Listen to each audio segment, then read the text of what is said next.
Look, up in the sky. It's a bird. It's a plane. It's a man in a bird suit acting like a plane. And it's full of spoilers. Up to the 5th episode of Falcon and the Winter Soldier, of course. While Falcon and the Winter Soldier hasn't been the mind bender that WandaVision was, it's still been packed with exciting action, as well as its own personal stories, and a deep bench of Marvel characters and places, and some places that are characters. In all the hoopla over who will be the next Captain America, quietly and loyally, Joaquin Torres has been waiting in the wings to become the next Falcon. Get it? Waiting in the wings? You get it.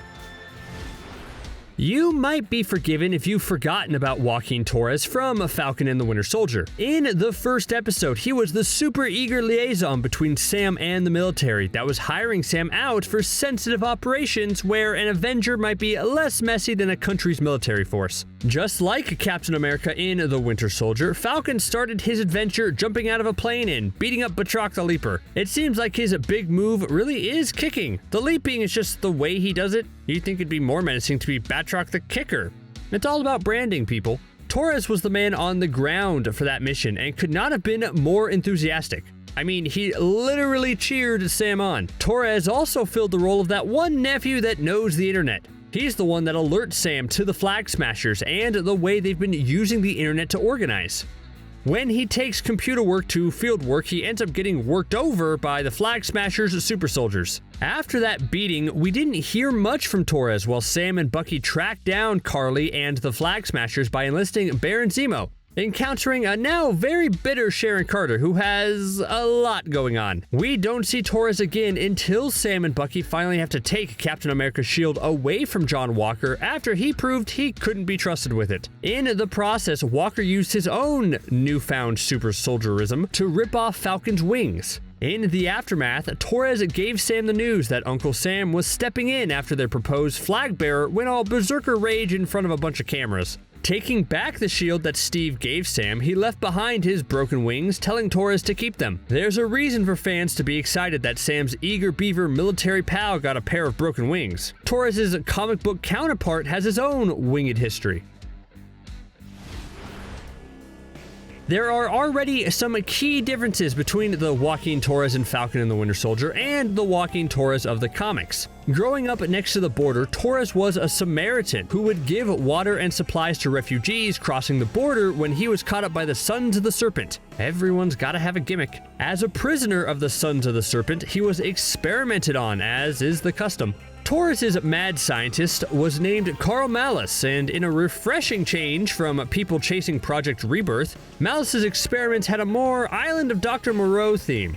He was splicing humans and animals in the hopes of getting superpowers out of them. You know, as you do. The animal that was destined to be Torres' DNA partner was none other than Redwing himself. In the comics, Redwing is an actual falcon instead of a drone, so that makes a lot more sense. Not that Redwing is any ordinary falcon. For starters, Redwing and Falcon share a telepathic bond. Not in a crazy pet owner way where your shut-in friend insists they can understand what their cat is saying, but in a Red Skull used the Cosmic Cube and ended up giving Redwing powers kind of way. This telepathic link was also transferred to Torres as well as a pair of organic wings. When Misty Knight got Sam to free the captives being experimented on in his new role as Captain America, most of the people lost their animal powers. All except Torres, who also got super healing. What made Torres so special? Well, it turns out Redwing was also kind of a vampire after an encounter with Baron Blood, because why not? The name Eagle Fang doesn't sound so silly now, does it?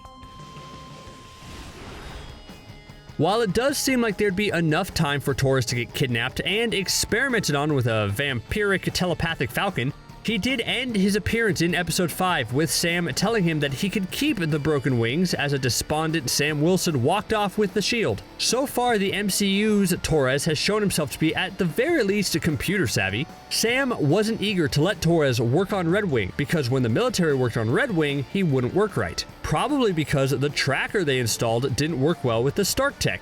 But it did imply that Torres has a tinkering streak to him. For Sam's part, it seems like Bucky has called in a favor, asking Io if Shuri and the Wakandans might be able to whip up Sam a new flying Captain America suit. What that will look like will have to wait until the finale on Friday in the most frustrating cut to black since Please Stand By. But that means that Sam has a new set of wings, so even if Torres is able to fix the old ones, he doesn't need them. The final episode is shaping up to be a barn burner. The Flag Smashers have teamed up with Batroc the Leaper. John Walker has started fabricating his own mighty shield. Sam and his new Wakandan gear and Bucky are heading to New York, where the Flag Smashers hope to block the vote on an act that would make people displaced by the blip even worse off. Look for Torres to provide more than ground support. Though he's still not likely to get any vampire Falcon powers, it'd still be pretty cool. While we're all excited for some of the Defenders characters to rejoin the MCU, there's one character that would be cool to see again from the comic book Torres story that could show up. Claire Temple, the Night Nurse. Yeah, I know that's not in the cards, but I'll still hold out hope for a Night Nurse series.